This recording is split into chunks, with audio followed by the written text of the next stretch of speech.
De ahí para adelante nosotros conocemos el resto de la historia.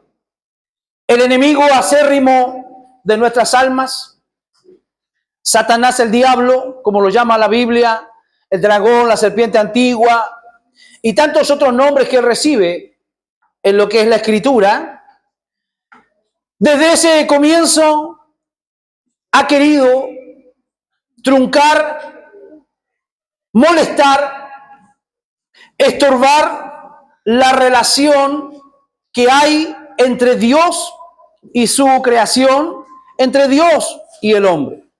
Si nosotros nos remontamos un poco más a la historia y podemos recordar y ver aquellas palabras que de alguna manera Lucifer o Luzbel, como se llamaba, cuando él dice: yo pondré mi trono muy cerca al trono de Dios, lleno de arrogancia, lleno de soberbia, Dios decide arrojarlo junto a tantos miles y miles de ángeles que estaban de acuerdo con él. Él falló en cuanto a querer ser igual a Dios, falló en querer tal vez usurpar la autoridad de Dios, pero no falló en dañar la creación de Dios. El daño que no logró y que no pudo hacerlo a Dios por la autoridad y el poder y por lo que Dios realmente es, un Dios todopoderoso. Entonces el enemigo, el diablo, lo que logra, lo que busca es dañar la creación que Dios había puesto en el huerto, en el jardín del Edén. De ahí para acá, hermanos, que nosotros los seres humanos venimos manifestando muchas conductas, muchas acciones que de alguna manera van complicando y van interrumpiendo nuestra vida diaria y nuestra comunión y nuestra relación con Dios. Dios pone al hombre y la mujer en el huerto y observa y dice: no es bueno que el hombre esté solo. No es bueno que el hombre esté solo. Yo no sé, y una pregunta que un día cuando esté en la presencia del Señor tal vez la voy a hacer. Yo no sé qué es lo que vio Dios haciendo al hombre en el huerto, en qué condición, en qué situación lo vio, pero dijo: no es bueno que esté solo. Así que, ¿cuál fue la genial idea de Dios? Le haré una ayuda idónea. ¡Wow! Bendición para el hombre. Amén. Dice la Biblia: el que haya esposa, haya el bien. ¿Sí o no? ¿Cuántos han encontrado el bien? Amén. Nuestra vida antes era fome, como dice mi esposa. Sin valor, como dice la Margaret, fome. Sin mucho valor y Dios nos ayudó y Dios nos bendijo a través de ello. Pero, hermano querido, quiero llevarlo a esta idea. La intención de Dios, y Dios conoce que no es bueno que nosotros estemos solos. Y cuando hablo de soledad, no solo hablo de usted como ser humano, como individuo, sino que hablo de usted como familia y hablo de nosotros, cada uno de nosotros como parte de la iglesia. No es bueno estar solo, siempre es bueno estar con los demás. Siempre es bueno estar con los demás. Pero hay actitudes y hay características y hay cosas en nosotros que nos hacen fácil ese tipo de convivencia. Lo ha habido desde el principio, como dije, lo ha habido y lo va a haber hasta que un día estemos en presencia de Dios. Dios hizo al hombre para que el hombre habite en comunidad. El hombre tiene la habilidad de habitar en comunidad y eso es algo que nosotros tenemos que entender y que tenemos que valorar. La soledad no es un buen consejero para nadie. Hablando de soledad como emoción, no si alguien se llama soledad acá, no le estoy atacando. Estoy hablando de la soledad como sentimiento, como emoción, no es buena. ¿Cuántos han sentido soledad alguna vez? Wow, la soledad es terrible, hermano, duele acá. Es terrible. Pero ¿qué es lo que quiero transmitir esta mañana? La importancia que tiene el cuerpo de Cristo y que hay algunos factores que a nosotros nos deben unir al cuerpo de Cristo. Hemos estado hablando este último tiempo y hemos estado siendo edificados mucho a través de la relación y a través de lo importante que es la iglesia para cada uno de nosotros y también la iglesia dentro de la sociedad. Pero hay factores, hermanos, que deben llevarnos a nosotros a la meditación. ¿Será que hay actitudes en mí que impiden la unidad de la iglesia? ¿Será que hay comportamientos en mí que impiden que la iglesia a veces se mantenga, se vea o permanezca unida? Pregúntale a que está a su lado. ¿Crees que hay comportamientos en ti? ¿Cree que hay cosas que afectan para que la iglesia se mantenga en unidad? Vamos, míralo serio, yo te doy permiso, míralo. ¿Cree usted que usted echa a perder el tema?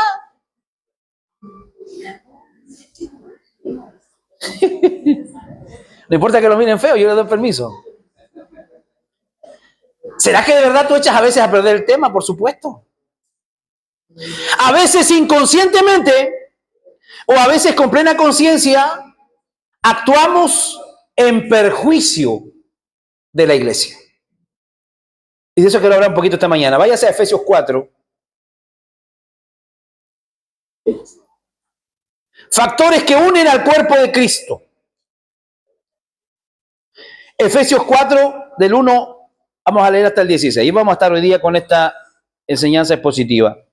Yo pues, preso en el Señor, os ruego que andéis como es digno de la vocación con que fuisteis llamados, con toda humildad y mansedumbre, soportándoos con paciencia los unos a los otros en amor, solícitos en guardar la unidad del Espíritu en el vínculo de la paz. Un cuerpo, un espíritu, como fuisteis también llamados en una misma esperanza de vuestra vocación. Un Señor, una fe, un bautismo. Un Dios y Padre de todos, en los cuales es sobre todo y por todos y en todos. Pero a cada uno de nosotros fue dada la gracia conforme a la medida del don de Cristo. Por lo cual dice, subiendo a lo alto, llevó cautiva a la cautividad y dio dones a los hombres. Y eso de que subió, ¿qué es? Sino que también había descendido primero a las partes más bajas de la tierra. El que descendió es el mismo que también subió por encima de todos los cielos para llenarlo todo.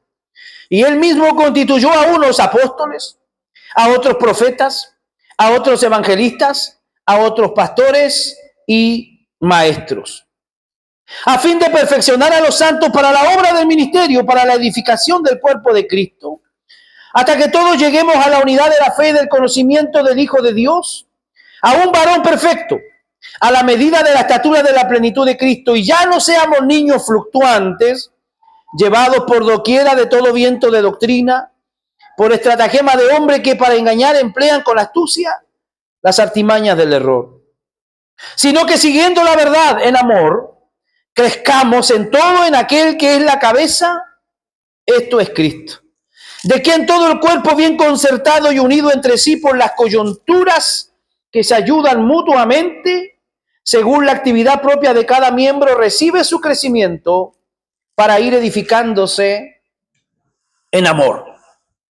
Un secreto de gran calor para que la iglesia cumpla su ministerio es la unidad. Uno de los secretos más maravillosos y más valiosos y más importantes para que la iglesia cumpla su ministerio es la unidad. La unidad que a veces parece que fuera un mito más que una realidad, o que a veces pareciera que fuera un imposible más que una posibilidad. Pero la verdad que cada uno de nosotros tiene que hacer y poner de su parte para que este ministerio pueda de alguna manera desarrollarse, como hemos venido hablando, como una iglesia sana, una iglesia saludable, una iglesia que tiene por intención y por propósito cumplir con el mandato y cumplir con la labor que Dios nos ha establecido. Es por eso que el enemigo de nuestra alma ataca diariamente a la iglesia del Señor. ¿Y para qué la ataca? Para que deje de hacer lo que Dios le llama que haga. Ojo con esto, no es que el enemigo vaya a detener la labor de la iglesia. No es que el enemigo vaya a anular la labor que hace la iglesia, pero sí la estorba, sí la molesta, sí de alguna manera a veces con proceder y actitudes y situaciones que se viven dentro de la iglesia, no permite que la iglesia avance como la iglesia debe avanzar. Mira que está a tu lado, dile, debemos avanzar. La Biblia dice que tú y yo no somos como los que retroceden, sino como los que avanzan.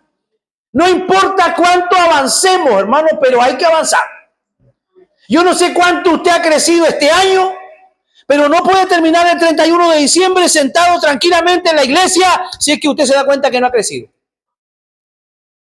Tiene que haber una preocupación, tiene que haber una necesidad, hermano, en nuestra vida. Tenemos que ser llamados al crecimiento. Y esto también nosotros, hermanos, lo podemos llevar a la casa. Porque mucho de esto que nosotros hablamos y enseñamos desde este púlpito es teología práctica. Así como cuesta muchísimo la unidad de la iglesia, también cuesta bastante la unidad del hogar. En el hogar, ahí donde está el seno, hermano, de la bendición de Dios.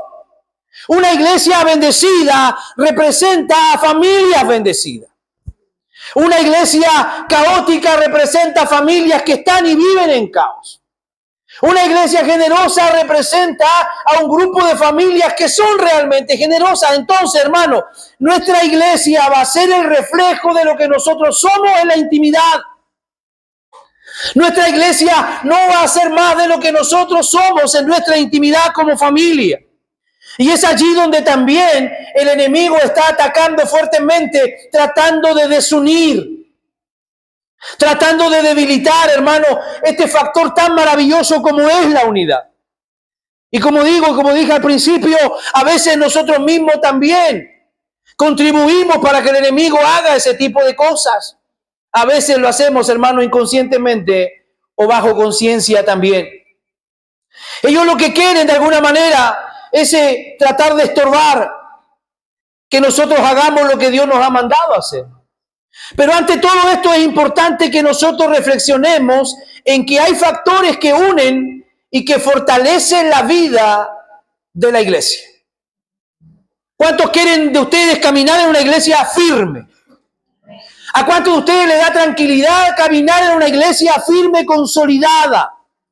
A veces, hermano, da un poco de desconfianza, incertidumbre cuando hay congregaciones que están en formación, porque siempre las cosas se están cambiando, siempre se está procediendo de una manera, luego se procede de otra, luego tenemos que reconocer que estábamos equivocados, y así hay montones sin fines de iglesias, hermano, que de alguna manera no se van desarrollando y no se van consolidando y no se van solidificando. Pero nosotros tenemos que ser parte de una iglesia que esté fortalecida en la gracia del Señor.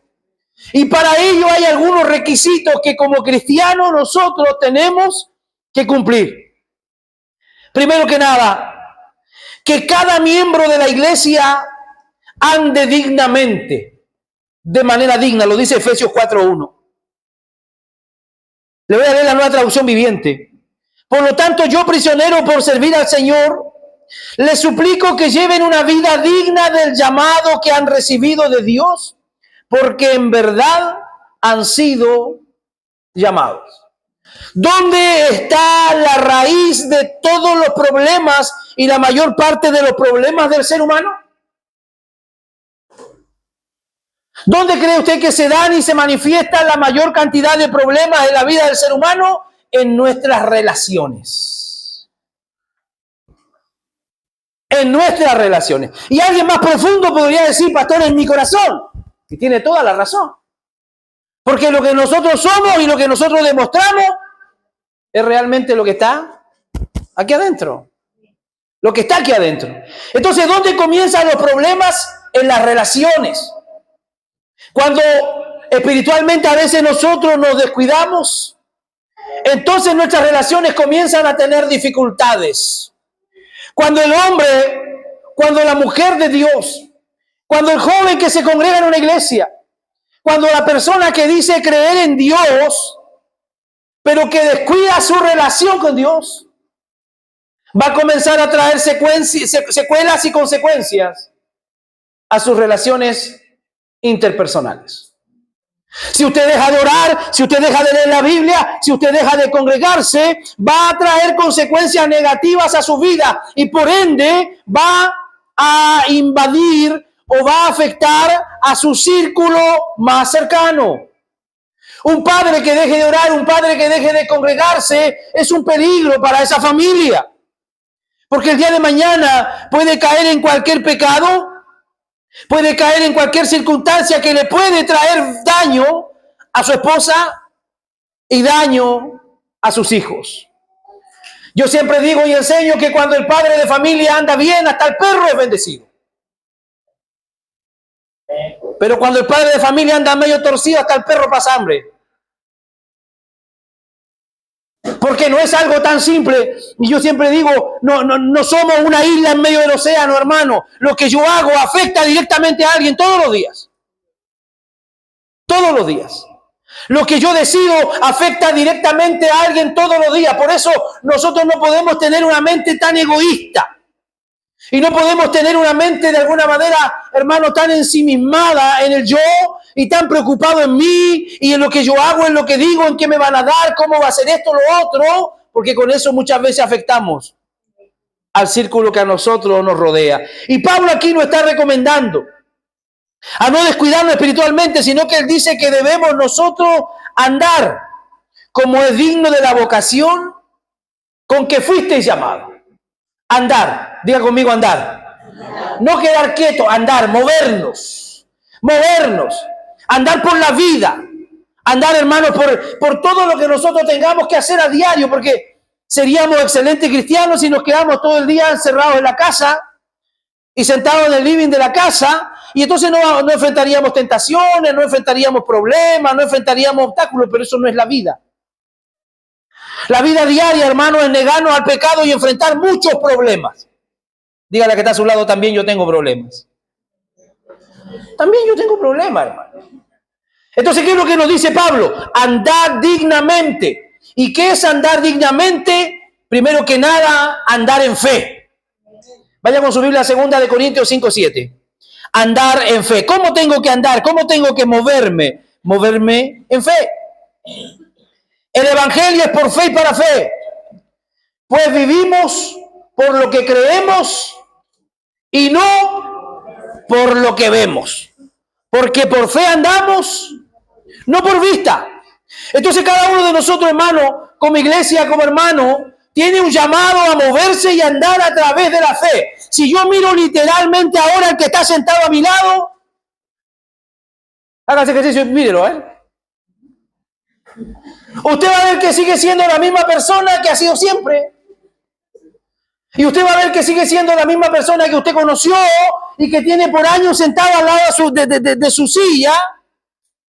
O si alguno de ustedes está sentado al lado de un familiar, usted me dirá, pastor, es la misma persona con la cual yo he convivido tantos años, pero el evangelio nosotros lo vivimos y nos movemos por fe. No por lo que yo veo, sino que por fe. Yo creo que Dios algo está haciendo en la vida del que está al lado mío ahora. ¿Cuántos lo creen así? Yo creo que algo Dios está haciendo, pastor, algo Dios está haciendo en mi esposo. Eso es fe. Pastor, algo Dios está haciendo en mi mujer, en mi esposa. Eso es fe, aunque usted vea que no está pasando nada. Porque cuando nosotros analizamos y actuamos de acuerdo a lo que vemos, no estamos actuando en fe. Y estamos siendo como Tomás. Tomás dijo, si yo no meto mi dedo en su llaga, en su herida, no creeré. Así que primero que nada, ¿cómo tenemos que movernos, iglesia? En fe. Segundo, andar en vida nueva. O sea que si yo soy un poco incrédulo, voy a perjudicar el avance de la iglesia, por supuesto. Porque me voy a poner pesimista. Me voy a poner negativo. O este hermano que no cambia. O esta hermana que no cambia. Y comienzo a hablar de manera pesimista y comienzo a ser negativo. Y eso empieza a frenar el avance de la obra porque yo tengo que hablar en fe. Gracias, Señor, porque mi hermana ya se convirtió. Gracias porque mi esposo se convirtió. Segundo, andar en vida nueva. Romanos 6:4. ¿Qué nos dice Romanos capítulo 6, verso 4? Pues hemos muerto y fuimos sepultados con Cristo mediante el bautismo, y tal como Cristo fue levantado de los muertos por el poder glorioso del Padre, ahora nosotros también podemos vivir una vida nueva. ¿Qué dice la Reina Valera? Porque somos sepultados juntamente con Él para muerte por el bautismo. ¿Cuántos se han bautizado? Levante la mano. Mire lo que tiene que haber pasado con usted. a fin de que como Cristo resucitó de los muertos por la gloria del Padre, así también nosotros andemos en vida nueva. La foto del carnet va a seguir siendo la misma. La foto del pasaporte va a seguir siendo el mismo. Pero lo que la Biblia está diciendo es que nuestra vida va a ser absolutamente diferente. En otro texto Pablo dice, si alguno está en Cristo es una nueva criatura, una nueva creación, y las cosas viejas pasaron y todas son hechas nuevas. No podemos seguir con las mismas prácticas. No podemos seguir cometiendo los mismos errores. No podemos seguir tropezando con los mismos pecados, porque nuestra vida debe ser una vida nueva. Una vida nueva, una vida que da evidencia de que el Señor realmente ha hecho una obra en nosotros, nos ha transformado. Porque de lo contrario estamos echando por tierra la obra de Cristo. Estamos diciendo, ¿sabe qué? Cristo no tuvo poder para cambiarme, para transformarme. Tercero, andar en vida piadosa, andar en la manera digna es andar en el Espíritu. Gálatas 5:16. ¿Qué significa andar en el Espíritu? No significa andar flotando todo el día, ¿verdad? Ni andar a ojos cerrados todo el día. ¿Qué dice? Por eso le digo, dejen que el Espíritu Santo los guíe en la vida, entonces no se dejarán llevar por los impulsos de la naturaleza pecaminosa. Andad en el Espíritu y no satisfagáis los deseos de la carne. Pregunto, ¿quién satisface los deseos de la carne? ¿El diablo? No, porque nosotros tendemos a culpar de todo al diablo. Todo tiene la culpa al diablo. No, mira lo que dice este texto. No satisfagáis, no somos nosotros, hermano.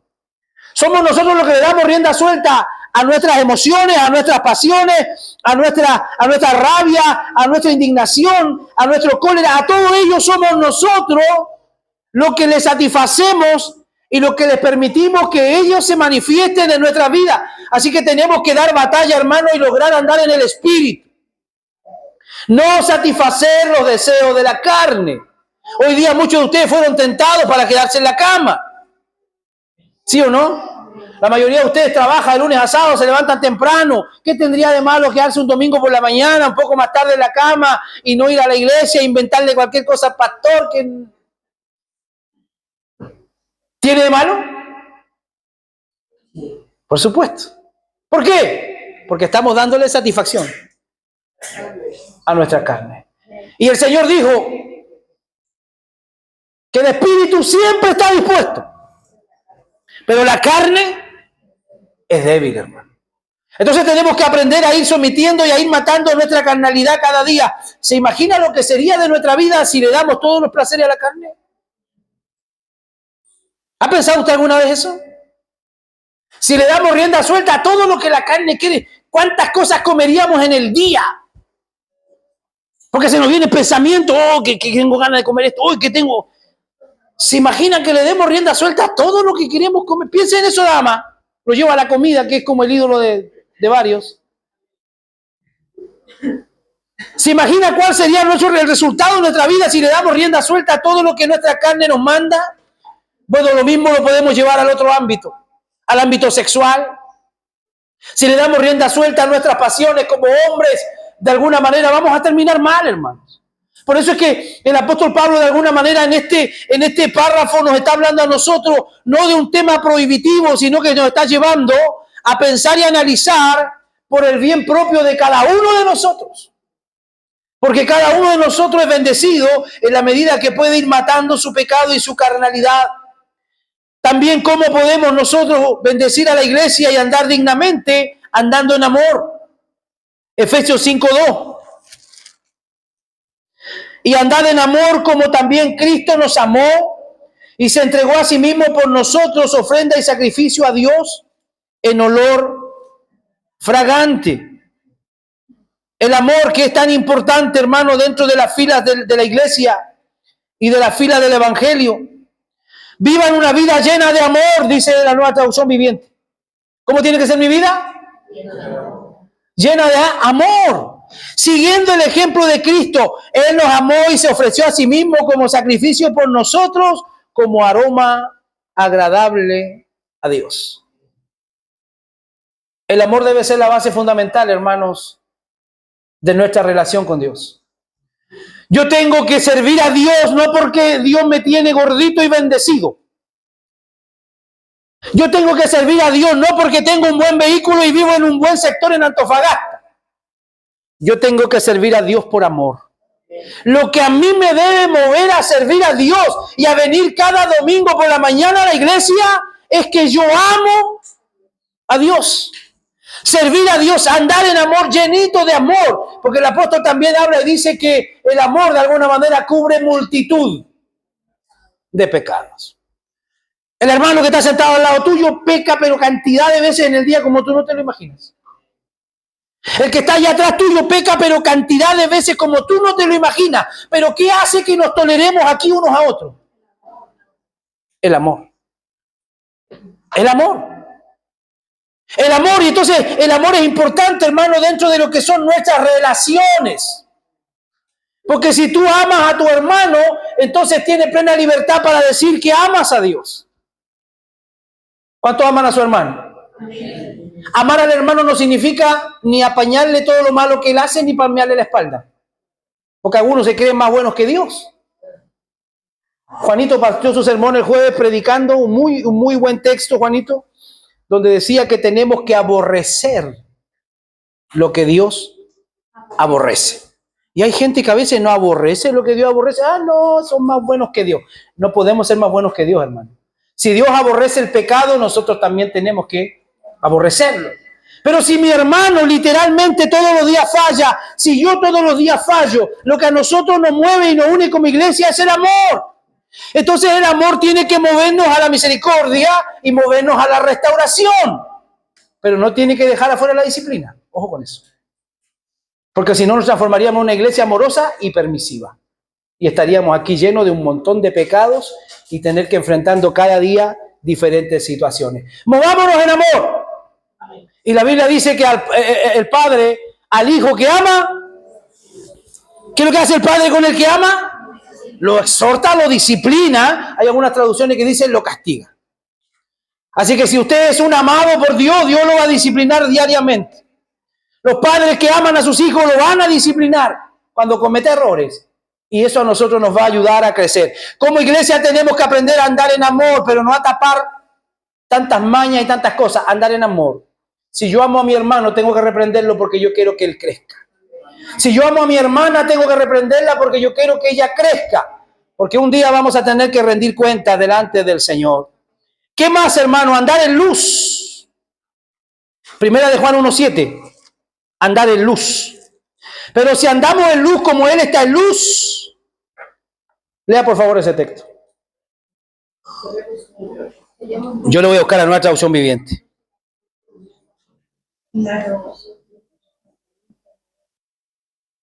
¿Qué dice?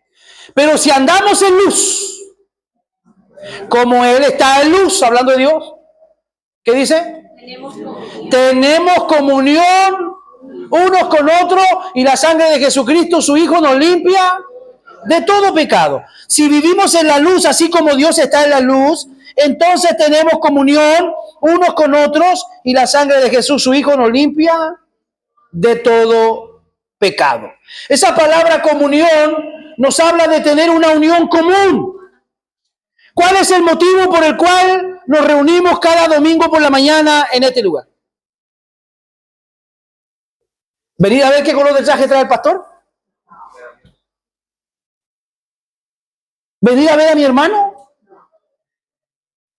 ¿Cuál es la unidad y la unión, lo común que nos trae todos los domingos a este lugar? El amor a Dios, pero ¿qué más?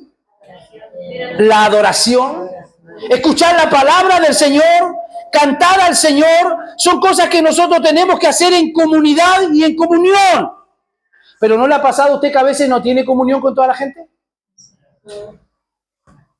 Y no lo culpo por eso.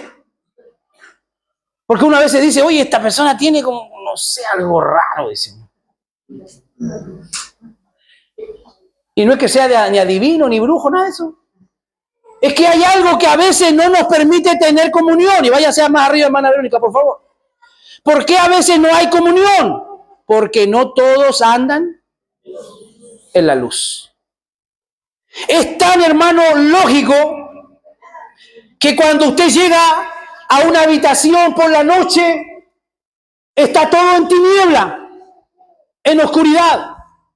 Pero usted apretó el interruptor y llegó la luz. Y cuando llegó la luz, ¿qué pasó con la oscuridad? Se disipa, se fue. Y luego usted sale de la habitación y aprieta el interruptor y se manifiesta de nuevo la oscuridad. ¿Por qué? Porque no pueden habitar juntos la luz con las tinieblas. Entonces, cuando cada uno de nosotros a veces tiene eso que siente que parece que no logra llegar, que parece que por tanto que nos esforzamos por amar y por servir y muchas cosas, muchas veces es porque hay gente que anda en tinieblas o que tiene un corazón, hermano, que está en tinieblas. Pero ¿qué tenemos que hacer con eso? ¿Aislarlo? ¿Aislarlo a los hermanos? ¿Aislar a ese familiar que tú sabes que tiene algo extraño que no te permite tener comunión? ¿Qué tenemos que hacer con ellos? Orar. Orar por ellos, que les resplandezca la luz de Cristo. Que el Evangelio llegue a su corazón para que también ellos puedan vivir y habitar y disfrutar de la comunión. Porque la comunión, hermano, es importante. Hay gente que dice, no, yo voy a la iglesia, escucho la palabra, no me voy, no me interesa el resto. Esa no es una mentalidad cristiana, hermano. Cada uno de nosotros debe interesarse por su hermano. Debe, hermano, de alguna manera velar por su hermano. Reconocer que necesita de su hermano. Que necesitamos de cada uno de nuestros hermanos. ¿Y qué más? Andar en santidad. Vamos a ir a Primera de Pedro, capítulo 1, del 15 al 20.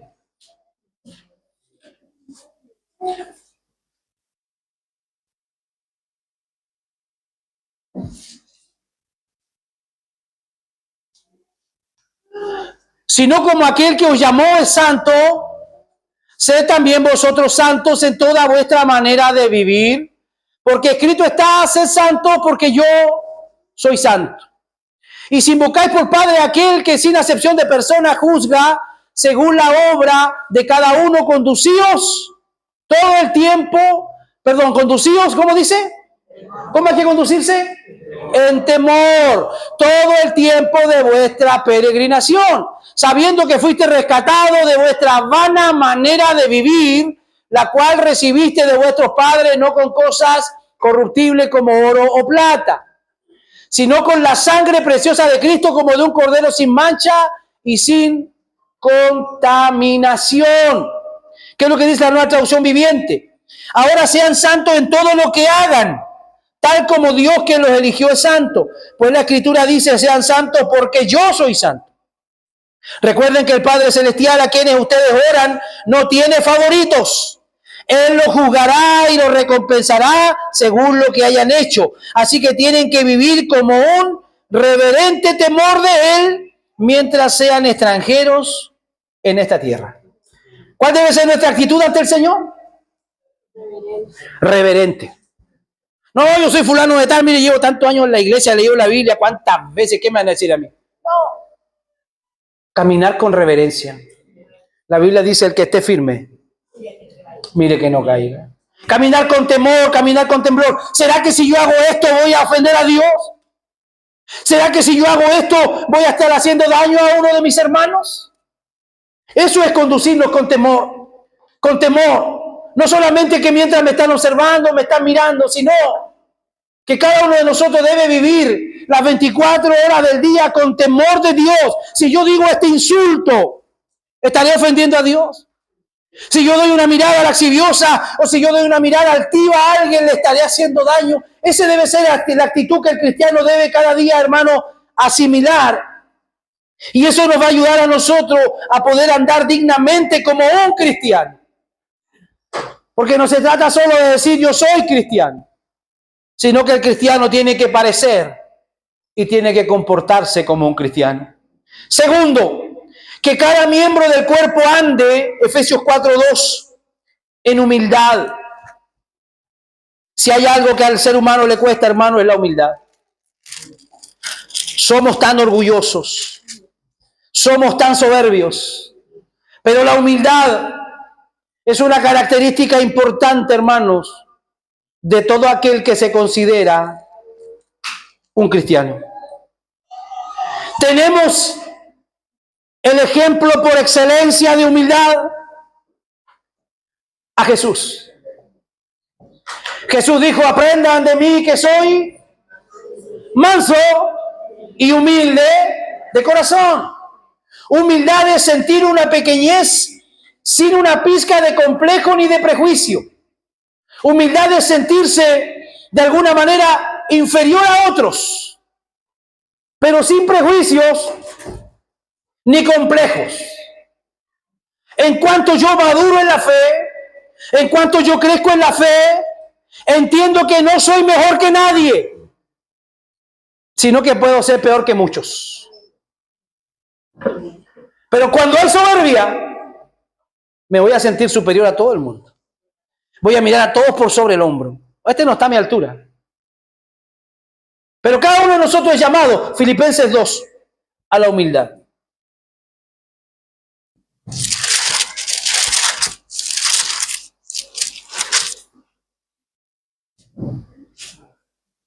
Por tanto, si hay alguna consolación en Cristo, si algún consuelo de amor, si alguna comunión del Espíritu, si algún afecto entrañable, si alguna misericordia, completad mi gozo, dice Pablo. Sintiendo lo mismo, ahí está hablando de comunión, y teniendo el mismo amor, unánimes, sintiendo una misma cosa. Nada hagáis por contienda o por vanagloria, antes bien con humildad, estimando cada uno a los demás como superiores a él mismo. ¿Lo estamos haciendo? ¿Lo estamos realizando? ¿Estamos de alguna manera sometiéndonos, viendo a los demás como superiores a nosotros mismos? No mirando cada uno por lo suyo propio, egoísmo, sino cada cual también por lo de los otros. ¿Cuántos de nosotros practicamos ese versículo? Quiero llevarlo a la vida diaria de las madres. Y en esto me recuerdo un poco a mi madre. Cuando de pronto llegaba visita de improviso a la casa y llegaban justo a la hora de comer. ¿Quién se sacrificaba? En mi caso, yo no sé si en su casa pasaba eso, pero en mi casa pasaba eso. ¿Quién cree usted que se sacrificaba con el pedazo de carne o el pedazo de pollo? La mamá. ¿Para qué? Para darle a su hijo. Porque si llegaba a visita, la parte nuestra era la que repartían. Pues. Pero ¿qué dice ahí? Estimando cada uno a los demás como superiores al mismo, no mirando cada uno por lo suyo propio, sino cada cual también por lo de los demás. A veces tenemos que negarnos, hermano, a muchas cosas. ¿Para qué? Para que los demás puedan ser bendecidos. Para que los demás puedan crecer. De hecho, Juan el Bautista dijo, es necesario que yo mengue para que Jesús crezca. No podemos ir con todo el mundo a la par en competencia. ¿Quién va más arriba, hermano? A veces hay que menguar para que otro pueda crecer. Dígale que está a su lado, yo voy a menguar. Para que tú crezcas. No mirando por lo suyo propio, sino cada cual también por lo de los otros. Haya pues en vosotros de sentir que hubo en Cristo Jesús, el cual siendo en forma de Dios, no estimó ser igual a Dios para aferrarse, sino que se despojó a sí mismo, se vació, tomando forma. ¿Qué forma tomó Jesús? Siervo. ¿Y cuál era? En el tiempo bíblico, ¿qué es lo que hacía un siervo? Servía. Pero servía de las maneras más viles y más humillantes. No era solo que servía que pasaba la mopa para limpiar el piso. No era solamente ese servicio. Desde lavarle los pies a su amo, a muchas otras cosas que ellos tenían que hacer. Y Jesús dijo, yo estuvo en la condición de siervo, se humilló hecho semejante a los hombres. Y estando en la condición de hombre, se humilló a sí mismo, haciéndose obediente hasta la muerte y muerte de cruz. Así que, hermano, si hay alguien a quien nosotros tenemos que imitar es a Jesús. El modelo perfecto en humildad. Jesús es el modelo perfecto. Tenemos ahí en Juan 13, no lo vamos a leer por tiempo. Juan capítulo 13, hermana, si quieren lo proyecta ahí. Cuando Jesús está con sus discípulos en la última noche que tiene la oportunidad de estar con ellos. Está compartiendo la mesa, está cenando con ellos y de pronto se toma una fuente de agua, se pone un lebrillo, ¿verdad? Se pone una toalla y comienza a lavarle los pies a sus discípulos. Pedro le dice, maestro, tú no me vas a lavar los pies a mí. ¿Cómo se te ocurre que tú, siendo un rabino, me vas a lavar los pies a mí? Jesús le dice, Pedro, si tú no te dejas lavar los pies, tú no vas a tener parte conmigo en el reino. Ahora, nosotros sabemos, hermanos, que esa labor la realizaba el esclavo de menor rango en la casa. El esclavo de menor rango era el que lavaba los pies a la visita cuando llegaban a la casa. Ellos llegaron, nadie lavó los pies. Así que cuando Jesús toma la fuente de agua y la toalla, Él está demostrando y está colocándose como el esclavo de menor rango para lavarle los pies a cada uno de sus discípulos. Y cuando termina de lavarle los pies, Jesús le dice, ahora vayan ustedes y hagan lo mismo con sus hermanos. El ejemplo de humildad por excelencia, Jesús. Hoy día no lavamos los pies de la gente en la iglesia, pero tiene un simbolismo espiritual. Tiene un simbolismo espiritual. ¿Y cuál es ese simbolismo? Yo me he terciado alguna vez con un lavado de pies sin aviso. De pronto en una iglesia, hoy vamos a tomar la cena y va a haber lavado de pies. Y algunos se ponen nerviosos, no sé por qué. Pero se practica todavía el lavado de pies, porque eso demuestra humildad. ¿Cómo se vería usted con un lavado de pie aquí? ¿Cómo se vería usted con un lavado de pie aquí? Le pregunto. Que el pastor y los presbíteros le laven los pies a ustedes. Así te quería tener, Vanessa. El que es altivo. Así quería tener al pastor lavándome los pies. Pero el que es maduro lo ve como una bendición. Que aquellos que Dios ha puesto por sobre ellos de alguna manera para enseñarles, les estén dando una lección de humildad. Porque eso lo único que demuestra es humildad, humildad. Así que dile que está a tu lado, prepárate. Cualquier día lo sorprendemos con algo así. Que cada miembro del cuerpo ande en mansedumbre. Efesios 4:2. La virtud que nos permite reaccionar con pasividad ante las actitudes hostiles de la gente. La mansedumbre. Que Dios nos ayude, hermanos, a ser mansos. No es fácil. No es fácil que te agarren la oreja, ¿sí o no? No es fácil. A veces uno quiere exaltarse, o a veces uno quiere demostrar todo lo que sabe, o a veces uno quiere demostrar o hacer todo el daño que uno quisiera hacer. Pero la Biblia nos llama a nosotros a actuar y a movernos en mansedumbre. Jesús es el modelo de mansedumbre. Alguien manso, bíblicamente, es alguien dócil. Cuando la Biblia habla de mansedumbre, habla de docilidad. Alguien que es manso es alguien que se deja enseñar. Oh, pero si eso yo ya lo sé, dicen algunos. Eso yo lo aprendí ya, yo lo sé en el seminario, dicen. Pero alguien que es manso es alguien que siempre está dispuesto. Que sabe que aun cuando sea un joven o cuando sea un niño que puede estar adelante hablando, cantando, haciendo algo, Dios puede bendecir y usar la vida de un niño para hablarnos a veces cuando andamos un poquito arrogantes. Imagínense que le habló a un profeta a través de un burro. Estaba tan cegado el profeta que no había forma de que Dios le comunicara. Y Dios hace que el burro hable. Y el profeta se pone a hablar con el burro. Tal nivel de ceguera tenía y andaba tan en otra que de repente se da cuenta que está hablando con el burro. Pero era Dios que de alguna manera le estaba deteniendo su camino. Hermano, sea dócil. Dígale que está a su lado, sea dócil. Déjese enseñar. Déjese enseñar, usted no se lo sabe todo. Que cada miembro del cuerpo ande en paciencia, Efesios 4:2. Vamos, que va avanzando la hora. Efesios capítulo 4, verso 2.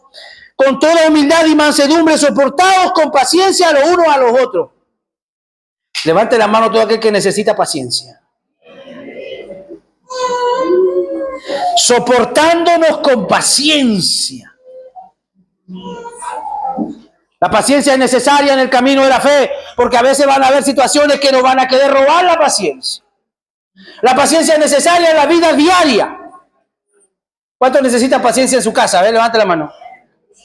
No le voy a preguntar con quién, pero necesitamos a diario paciencia. Yo les he contado a ustedes que cuando me casé, mi suegro me dijo en la oreja, me acuerdo como si fuera ayer. ¿Lo cuento o no lo cuento? Lo he contado, pero hay gente que no lo ha escuchado. Mi suegro me dijo, tenle paciencia. Eso fue todo lo que me dijo. Llevamos 32 años y ha sido toda una realidad. He tenido paciencia. Capacidad de soportar un peso pero sin tirarlo al suelo. Eso es paciencia. Soportar un peso sin tirarlo al suelo. ¿Cuántas veces esa mujer dice, hoy señora, este te lo llevas o te lo mando? Paciencia. Con los hijos, a veces quiere también faltar la paciencia. Pero los hijos son una bendición que Dios nos ha dado y nos ha puesto en nuestras manos para poder dirigir su vida. Son como las saetas de las manos de valiente, dice la Biblia. Como flechas en manos de valiente. Tenemos que de alguna manera ser pacientes con ellos. Capacidad de soportar un peso sin tirarlo al suelo. Virtud que nos ayuda a esperar sin desesperarnos ni precipitarnos. Señor, yo quiero que lo hagas al tiro, ahora ya. Yo quiero que este hombre cambie ahora. Todos quisiéramos eso, ¿verdad? Pero no es así, hermano. Tenemos que tener paciencia. Santiago capítulo 5, verso 7 dice que la paciencia es la virtud que todos nosotros necesitamos. Avanzo ya para ir terminando. Que cada miembro del cuerpo conozca la base de nuestra unidad. ¿Qué es lo que a usted y a mí como iglesia nos hace permanecer unidos? Un espíritu. Todos tenemos el mismo espíritu. Ninguno de ustedes tiene un espíritu diferente. Todos tenemos el Espíritu Santo dentro de nosotros. Tenemos el mismo espíritu, una fe. Un bautismo. Un bautismo que fue hecho en el nombre del Padre, del Hijo y del Espíritu Santo. ¿Algunos lo bautizaron en otro nombre? Una esperanza. ¿Cuál es nuestra esperanza? Nuestra esperanza es la vida eterna, hermano, que si hoy o mañana morimos, tenemos vida eterna con Cristo Jesús. Y esa esperanza es la que abriga nuestro corazón. Un Señor, que es un Señor de todos y sobre todos. Todos servimos al mismo Dios y todos servimos al mismo Cristo. Cada miembro del cuerpo debe reconocer que Dios tiene diferentes dones para trabajar en el cuerpo de Cristo. Jesús es el dador de los dones y la Biblia dice que Él lo ha dado a cada uno según Él quiso. Yo nunca en mi vida quise ser pastor, hermanos. Yo soy hijo de un pastor de la ciudad de Puerto Montt y yo veía cómo mi padre trabajaba y sufría. Viví muchas traiciones cerca de él, viví muchas desilusiones cerca de él, porque la misma gente que estaba en la mesa con nosotros después estaba hablando mal de él. ¿Cómo un hijo de un pastor tolera ese tipo de cosas? Si había algo que yo rehusaba, era ese ministerio. Dios me llamó siendo muy jovencito a predicar su palabra. Yo predico desde que tengo 12 años. Hoy tengo 51. Jovencito predicando la palabra del Señor. Pero de alguna manera, hermanos, no es como yo quiera ni lo que yo quiera, sino es como Él quiere. Es como Él quiere. Y de alguna manera se dio la voluntad de Dios de que también Dios me llama a mí al ministerio para poder ser un pastor. Dios me ha capacitado a lo largo de estos años y me ha permitido realizar muchas otras funciones aparte de pastorear, como evangelizar, como hacer obra misionera, muchas cosas he hecho a lo largo, hermano, de mi carrera como ministro. Pero si hay algo, hermano, en que tengo que tener claro es que Dios da los dones y a veces los da lo que nosotros no queremos. Oye, todos quisieran de repente ser maestros y enseñar, pero no todos pueden enseñar. O todos quisieran ser músicos. ¿A cuántos de ustedes les gustaría tocar un instrumento? Levanten la mano, ¿a cuántos? A ver, ¿ha intentado? Ha intentado, ¿no? Se le ha hecho difícil, imposible. Pero para nosotros es tan fácil. Para nosotros los músicos es tan fácil.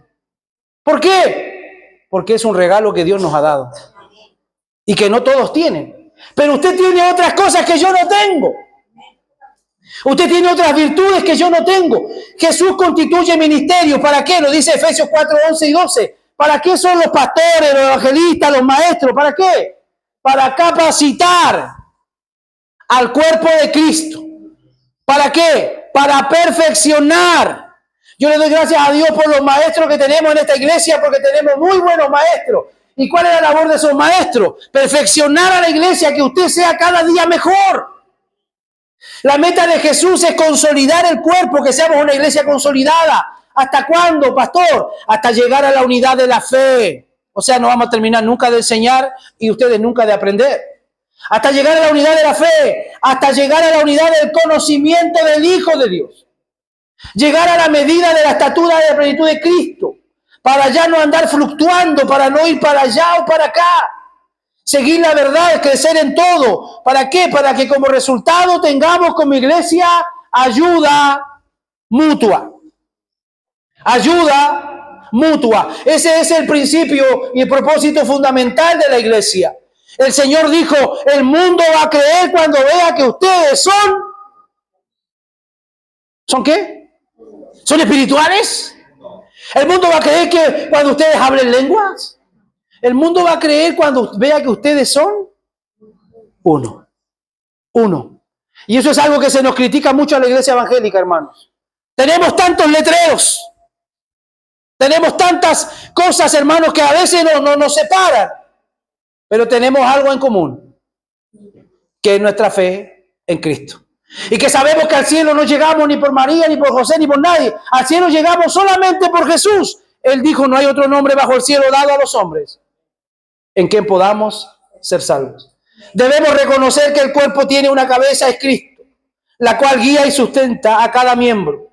Y si todos dependemos de Cristo, vamos a cumplir el propósito para esta vida que necesitamos para vivir una vida sólida como iglesia en Jesús. Ande de manera digna, hermanos. Sométase a la voluntad del Señor y al propósito del Señor. Reconozca que hay dones en la iglesia y que no todos podemos tener todos los dones. Todos tenemos llamados y funciones diferentes. Cuando alguien se coloca en un llamado que Dios no le ha hecho, es un estorbo, porque no permite que realmente la obra pueda avanzar. Así que les invito esta mañana, esta tarde ya, a cerrar sus ojitos y a poder orar para que Dios cada día nos ayude, hermanos, a caminar como una iglesia unida. Y unida no solo de palabra, sino, hermano, unida en hechos, unida en nuestras actividades, unida en todo lo que realizamos, porque todo lo que realizamos aquí es para honrar y para glorificar al Señor.